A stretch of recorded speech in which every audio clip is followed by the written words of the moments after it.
Ladies and gentlemen, welcome to Impact on Social. And this is the show that seeks to empower you. Today we have an amazing guest, all things by Chris.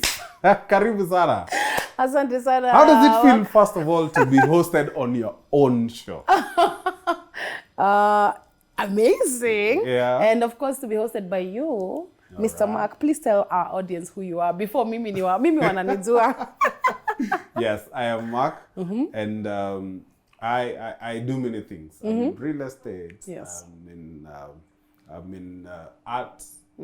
I am also a voiceover artist. Yes. So I'm many things in one person. You wear many hats. Yes. Yes.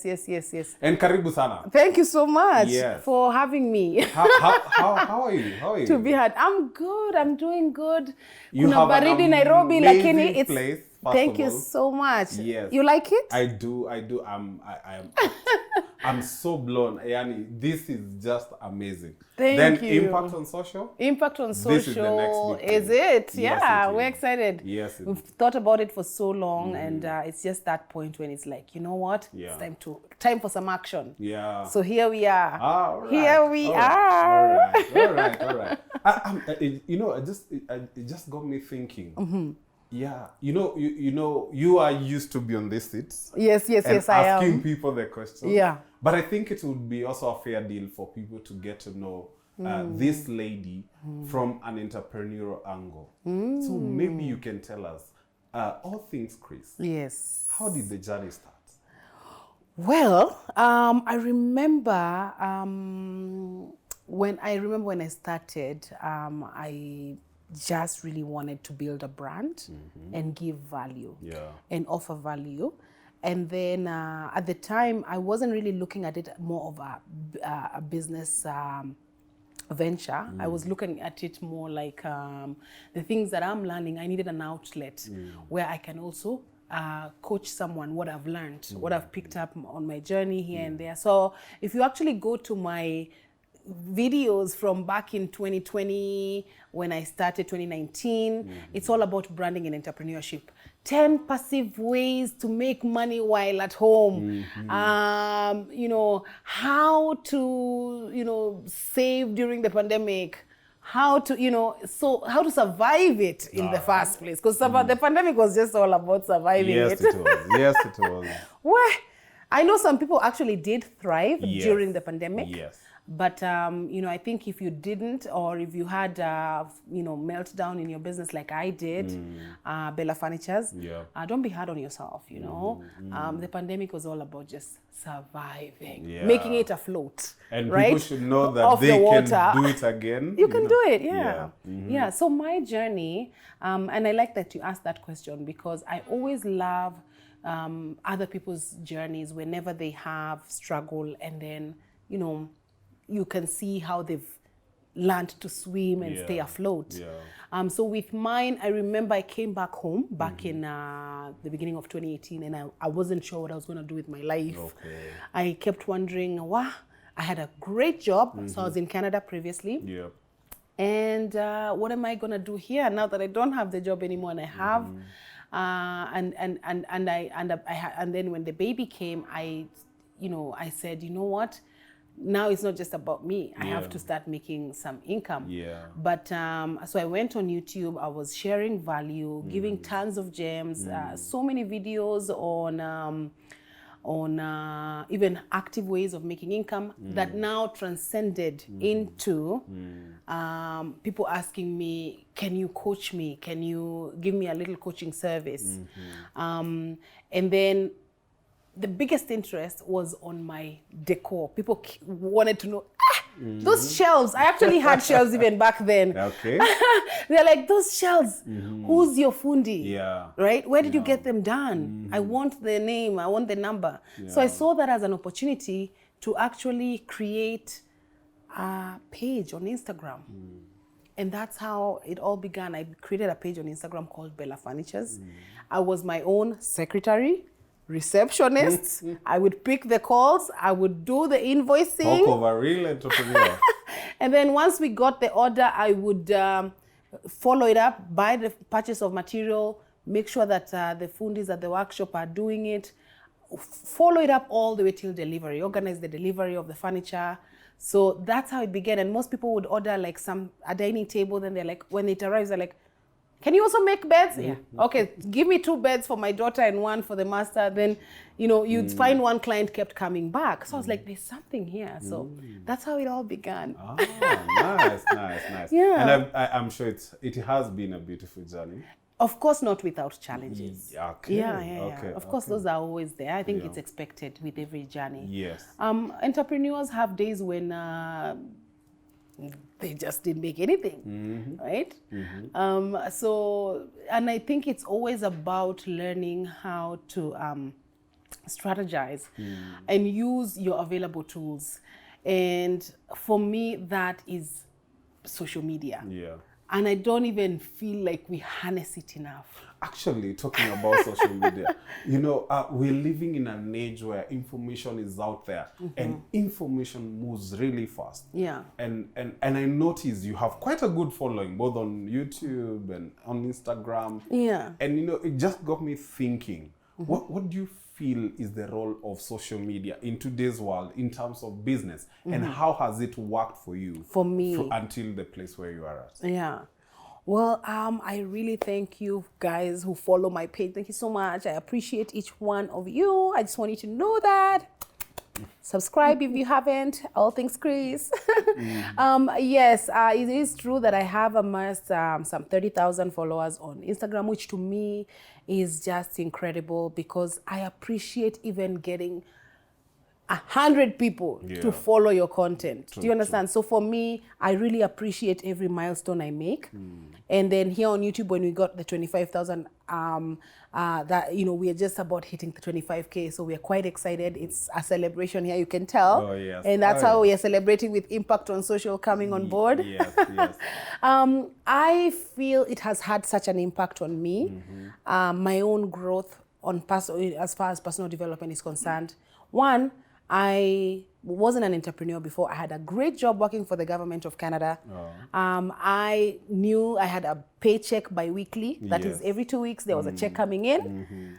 So to go from that level of comfort to, hey, if you don't hustle for it, it's not going to just keep coming. Anything. And it has really had me remolding my own work ethic, right? Because if I don't post on Instagram, if I don't engage people on Facebook, if I don't engage people who are commenting here on YouTube, the likelihood that they are going to convert to becoming clients is quite minimal. So I work maybe even 3, 4, 5 times harder being an entrepreneur than I did being employed. So the impact it's had on my business has been tremendous.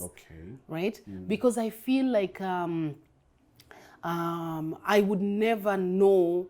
And it's crazy because even for me, I was shocked that you can really have a business stay afloat using, if you know how to use Instagram and if you know how to use Facebook and if your engagement is high. But business owners who are not on social media, what are you doing?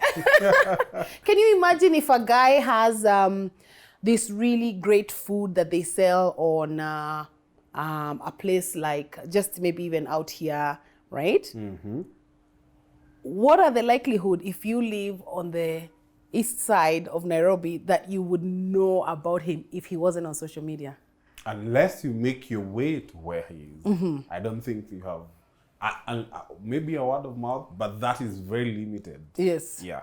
So, given that people now can do deliveries and things like that, do you now see how, if he was strategically placed on social media, how he'd actually be helping himself? Oh, yes.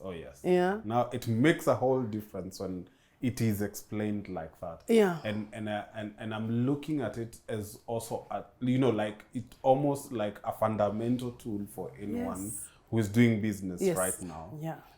Recently, I was looking at some of some of the people who really survived even during the COVID period. Yeah. And most of them would say the much they were able to reach people is through social media. Really? By that time, people had a lot of time at home. Yes. Most of the time, they would happen if they're not on their TV, they're on their on phones, social media, yeah. On social That's media. true. Yeah, and of course, most other people would had also the opportunity to work from home. Yeah. So it means they had a lot of time with their Yes. hands. And so I believe I am of the strongest conviction. Yeah. Whatever you're saying is true. Yes. And I believe even our viewers are learning a thing or two. Yeah. And talking of that, with business, I believe it goes with reinventing yourself.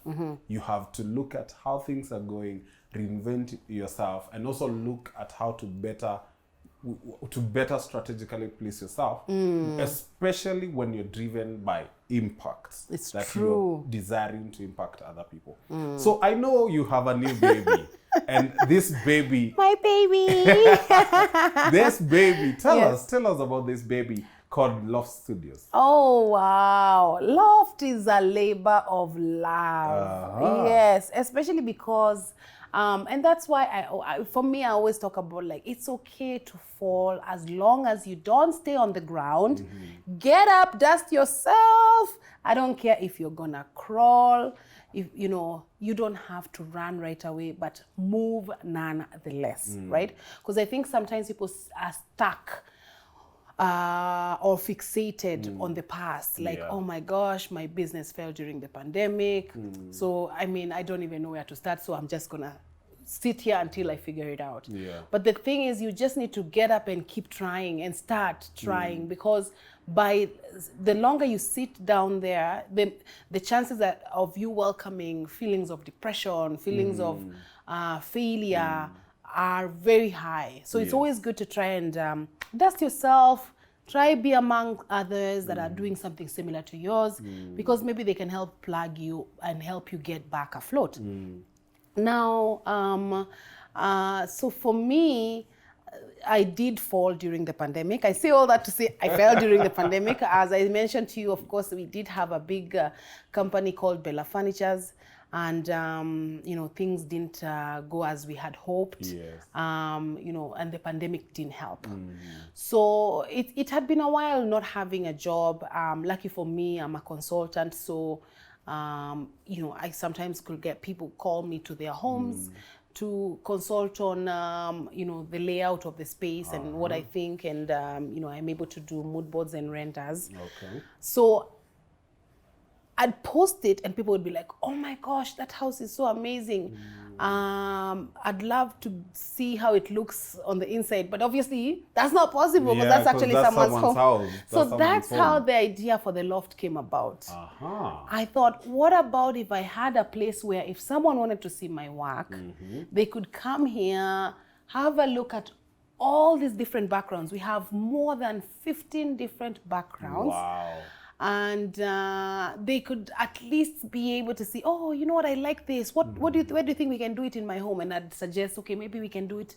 The fireplace would be a great focal point, a great wall of emphasis on your feature wall. Maybe their feature wall is where they have the TV, right? So that was one. And then two, I'm also aiming at getting commercial clients. So if you're out there and you're a developer or you're into hotels, you should probably visit the loft just to see the type of work we are able to do for you. But of course, let's be honest, Mark, it's not sustainable to have a gallery because that's what it is. And it's just people come, they see, and they're like, okay, I like this, bye. So of course, we thought we have some props that we can kind of figure out here and there, like poofs like this. Some of them I was able to bring them from my own space, and I thought, I know the importance of building memories. Right? It's so nice when you're able to take pictures with families, right? Memories last. So we wanted to create, and I love photography. I love creating content. And for me, I was thinking about all the families that maybe don't always go for photos. Katoto kamezaliwa, but they didn't even get a picture. Or it was someone's birthday. So we create memories and we thread them so beautifully here for you. So yeah, that's what the loft is all about. But of of course, it also serves content creators, people who have podcasts, YouTube channels, or they'd have a TikTok account, Instagram or Facebook accounts, where they're trying to like build a brand for themselves. So this is a space where they can come and create content, because hey, being a mom, I try to create content in my house, Mark. Let me tell you, my daughter is on my head. She's like, Mommy, even me, I want to be in front of the camera. You know, so it's so hard to create content from home sometimes. And maybe even you don't have that background that is as cute as you want it to be. So you can just set a day aside. Background is always an issue. And come here. and I'm sure everyone can attest to this. You have seen people doing videos, and then you see things hanging from their background.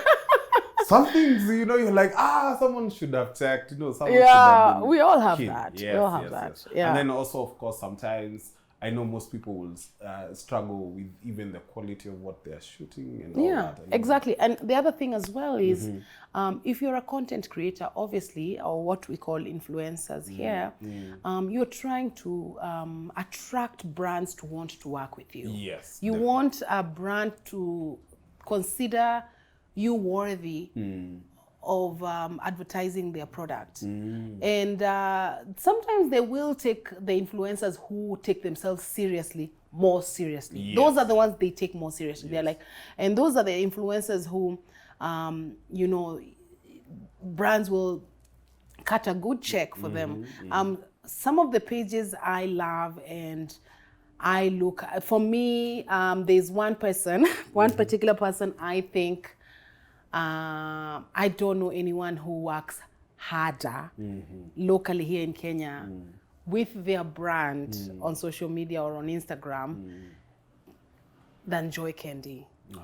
Yeah, I know that's huge to say, but just Joy Candy's page is amazing. That girl works so hard. You can just tell. She brings you quality content, and most of the time she shoots herself. She does her own photography. She has her own little tripod, and she's able to, like, you know, use a remote. She's very smart, very creative, and you see the type of brands that approach her are brands that are obviously, you know, those of that are reputable, and you know.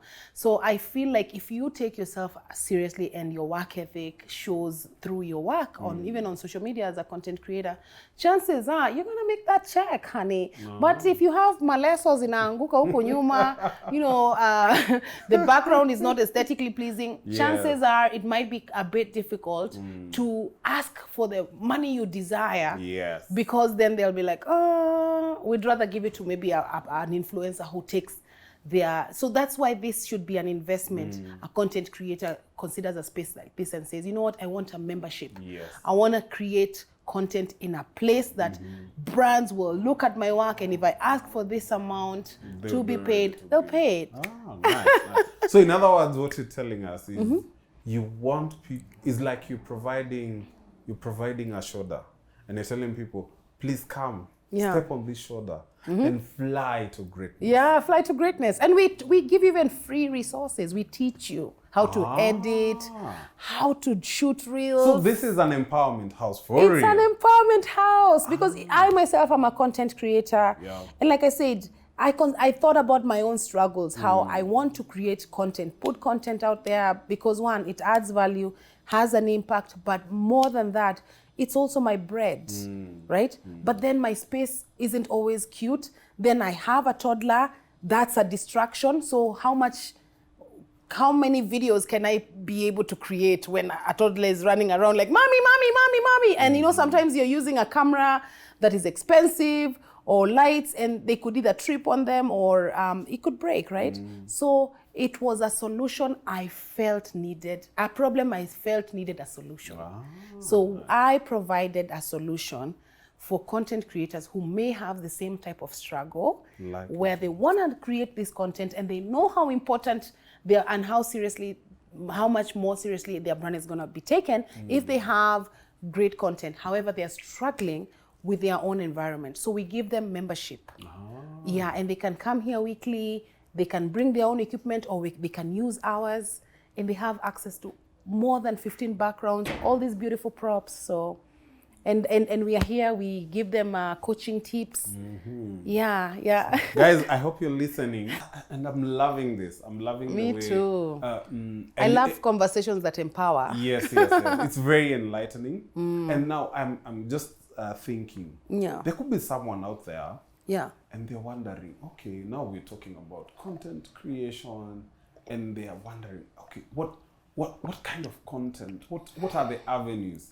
Even if I come and create my own content, what are the avenues? What are some of the ways that I can make sure my content is reaching out there? Maybe you can enlighten us on a few of these avenues that are out there. Yeah. There are various avenues, like you said, or types of content that are available, but there are some that are more impactful in terms of an audience, in terms of the kind of engagement that you get.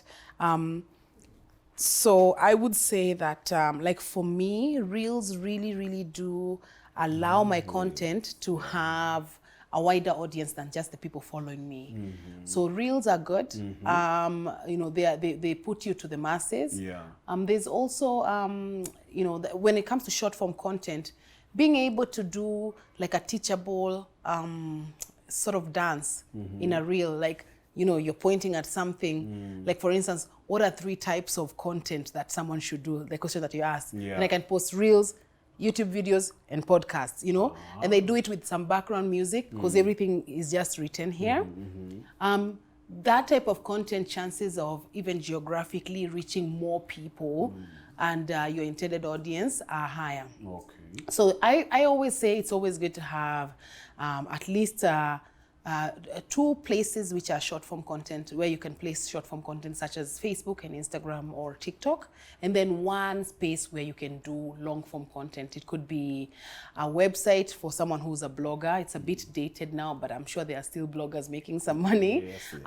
But more popular are podcasts, such as Impact on Social, and also YouTube videos that allows you to have long form content. So I think you should have, a mix of both. And especially if you're a brand or even a business and you're really trying to reach people, just have organic, authentic type of content that people are going to feel like they can relate to, right?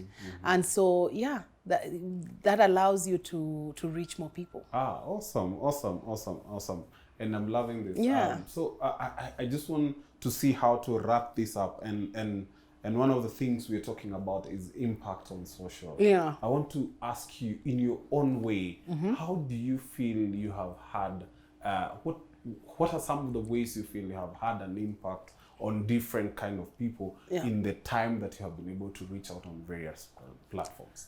And I think that, depending on what type of content you do, obviously the type of impact you might have is different. Yes. I think wholesomely, All Things Chris is a brand that's known for interior design.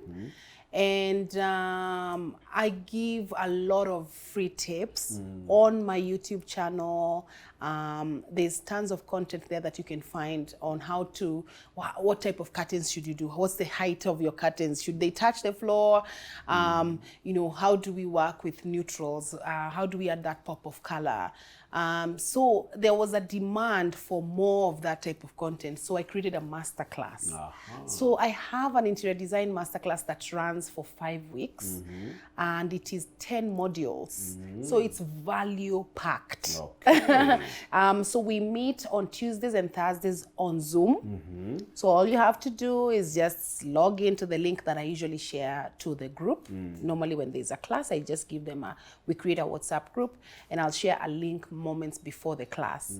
So we do a 1-hour session on Zoom on Tuesdays and Thursdays, and then on Saturday we meet for the practical class, which is also Zoomed because in the last 2 classes we've had students from the diaspora.